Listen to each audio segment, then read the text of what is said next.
and I'm going to quickly talk about how and why Looker is so successful inside King, and then hand over to Simon, who closely works as a data scientist with some of our game data and spends a lot of time with that data and inside Looker himself. But first, as a quick mention about King. So King make casual games, of which we have over 200, and last quarter we saw over 270 million monthly active users.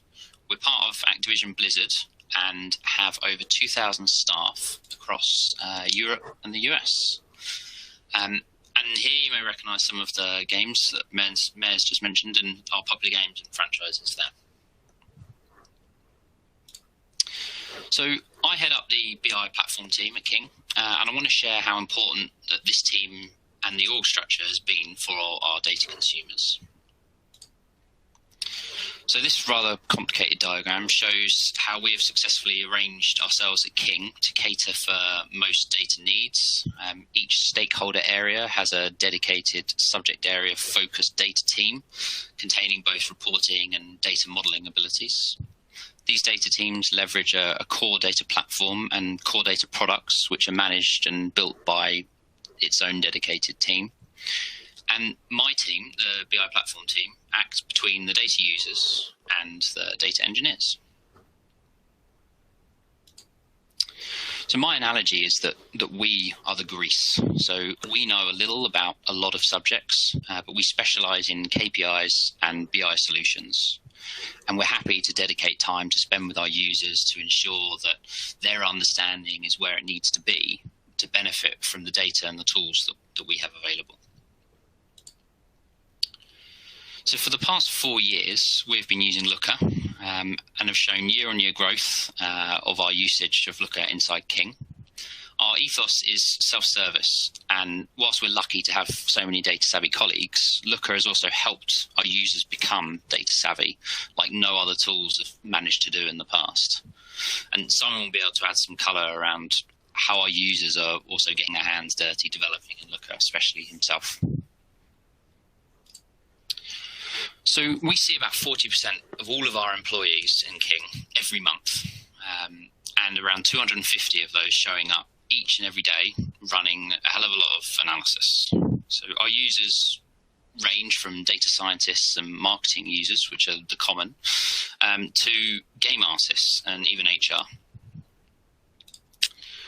Although those previous metrics are fun, our focus is around the user experience and enhancing it so that these kinds of metrics, these are the kind of metrics we're really interested in. So, for example, query performance and cache usage, and tracking down any problems that our users are having straight away and dealing with those so we don't ruin the ongoing usage experience of our users. As I mentioned earlier, we spend a lot of time with our users, sometimes one-to-one with general support and tutoring, and we also onboard whole teams who are new to Looker by running workshops and project rollouts, as well as supplying some tools used as sort of data foundations to many of our users' products and their solutions. And we want our users to do the best for their game and do what they do best. So they know the most about their game. That's what they should focus on. We don't want them to be worrying about technical aspects. One way which we've sort of worked out how to do this is about the concept, which I call core models, and it's also known as hub and spoke. So this concept really helped to get our early Looker adoption. We owned and curated a centralized game KPI model, which we offer out to our other teams to extend and build upon, allowing those people to benefit from a standard data model without having to define it all themselves. And they can focus on catering for the differences in their own games. So given the tightness of time, I can't go into further details on this, but if you search for Hub and Spoke online, you might even find a previous talk of mine or some articles detailing this. And with that, short and sweet, it's over to Simon to give his perspective as a data user himself. Great. Thanks very much, Ian. Hi, everyone. My name's Simon Wright. I'm a principal data scientist at King. I've been at King about 5 years, and primarily I've worked on our sort of new games ideation and working with games as we move towards launch.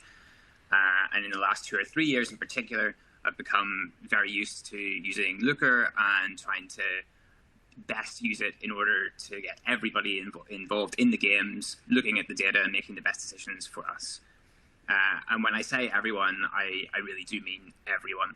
So as you can see from this list, it's really used by a wide range of stakeholders, from data scientists and business performance managers, who are the type of people you would expect to be looking at data, through to producers, game designers, developers who want to know about different aspects of the games. For example, how difficult particular levels are, if things need tweaked.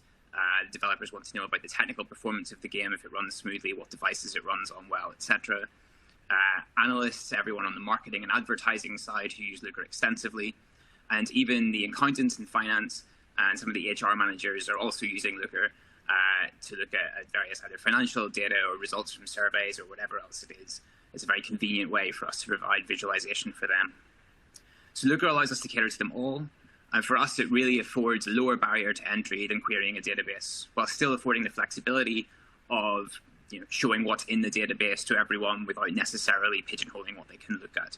Because if we made everyone query a database, there's no way all of these people would actually use data in the way we want them to. So how do we use Looker? I think it boils down to 3 distinct buckets. The first of it is exposing pre-aggregated data as a static dashboard. And for quite a lot of people at King, this is pretty much all they want. They want to wake up in the morning, they want to get an email with the high-level statistics that they need to know, what the overall numbers are for the game performance, have a look at a couple of trends. Is anything broken? Everything looks flat. It looks something like this. That's fine. I can go on about my day. Nothing is horribly broken overnight. And that's fantastic. And if that's the data they want to see, we can solve that. We can serve it. We can put it in Slack, as was talked about before. Anything they want to see.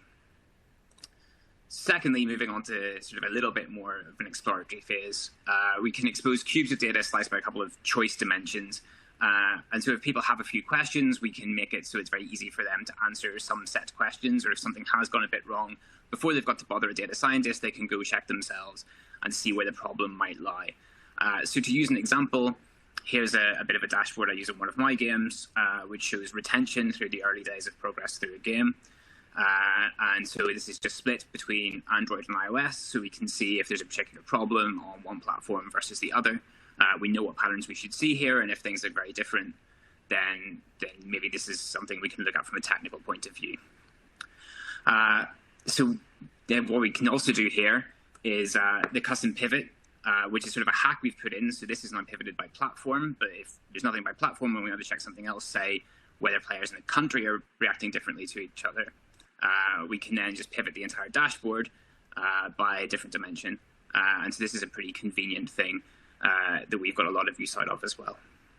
But what I primarily want to talk about is this third bucket, which is not this slide, which is to do with using it as a partially curated connection to our database.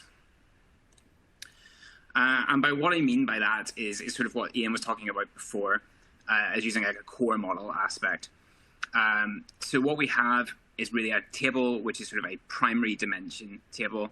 And in this case, I'm just going to call it player dimension, and it has the player ID and a bunch of different, country, install date, and device type, other sort of very key dimensions you'd want to know about the game.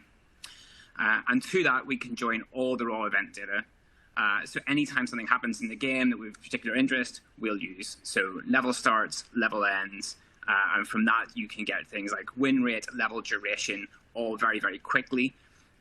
And then things, item transaction, for looking at particular economy things, purchases, the list goes on and on. I'm sure you guys have worked with enough game data to know what it is we're kind of looking at. And we all join this to the primary dimension, which basically enriches the event level data.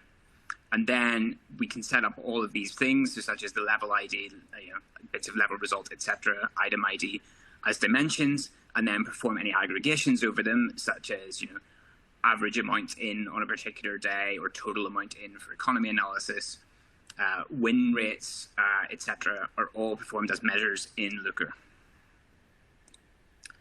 And just to show what this looks like in terms of LookML code, it's just one player dimension view.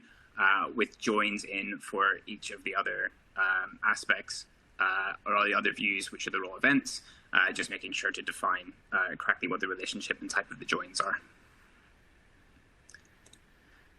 So now I've talked about how we use Looker. I'm just going to talk a little bit about what we use Looker for. So the first of this is the high-level KPI reporting. And that is sort of what I talked about before. I mean, I think we've been through this. You can guess what kind of things is the retention, the monetization, the engagement, either with the game or for the advertising users for like high-level metrics for their campaigns, can all be sent out, easily accessed, etc.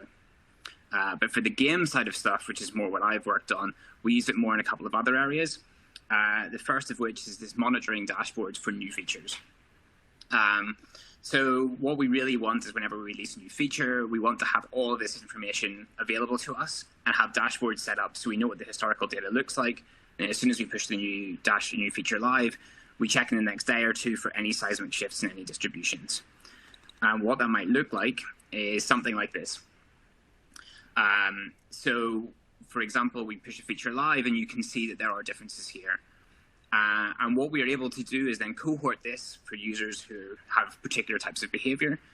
In this case, it's players who have reached particular points in the progression. And we can see it doesn't necessarily, they don't all react the same way to the feature. The changes are different at various different times for different tweaks that we've made to this feature. And this is a completely definable custom dimension based on things that we've already put in the model, which take very, very little work to put in. And it allows the producers or the product managers or the designers or whoever it is to have a very flexible look at the data. And just to see what that looks like on the example I used earlier, so it's these bits in green.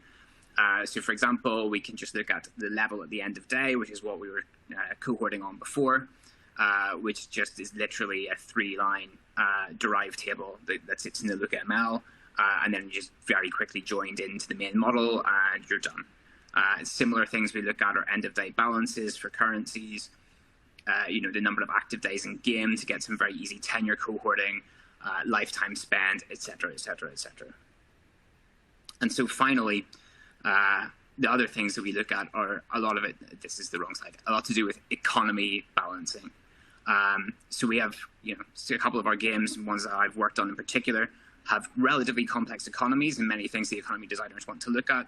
And Looker provides us a very good interface for just putting all of these things in one place, having dashboards that they can curate themselves, and they find it very easy to pick and choose the few dimensions they want to look at, and provides graphs such as this. So here's an example for hard currency inflow and outflow through the first 30 days in the game, where all of these different colors are different sources of either income in or income out. And finally, one of the other examples we would use is looking at sort of quantiles of distributions, again, in terms of feature changes here and here, for example, just to make sure that these are things that we expect. We can match them up to simulation numbers and go from there. I mean, it's just a very convenient way of showing game data to as many people as possible. So in conclusion, Looker provides a really good entry point to data infrastructure for the non-technical. It's very easy for people like me to maintain a flexible, explorative ecosystem with minimal additional coding. I can just take one of the core models that Ian has put in, extend it a little bit in different ways for different games, and then small incremental improvements from there, rather than having to go and run to the database every time anyone asks me a question. And so we think that this is a solution that really provides deep insights to analysts, managers, and all in between. And it allows us to really drive the culture of being data-driven through the company in the easiest way for everyone. Thank you very much, guys. If there's any questions. All right. Thank you both. Thank you, Ian and Simon. Let's jump in and take just a couple questions here. So here's one. Can you explain in a bit more detail how you created the custom pivot toggle that you mentioned? Ian? Yeah, I actually just fished out the post on the Looker Help Center, and I'll put that in the group chat.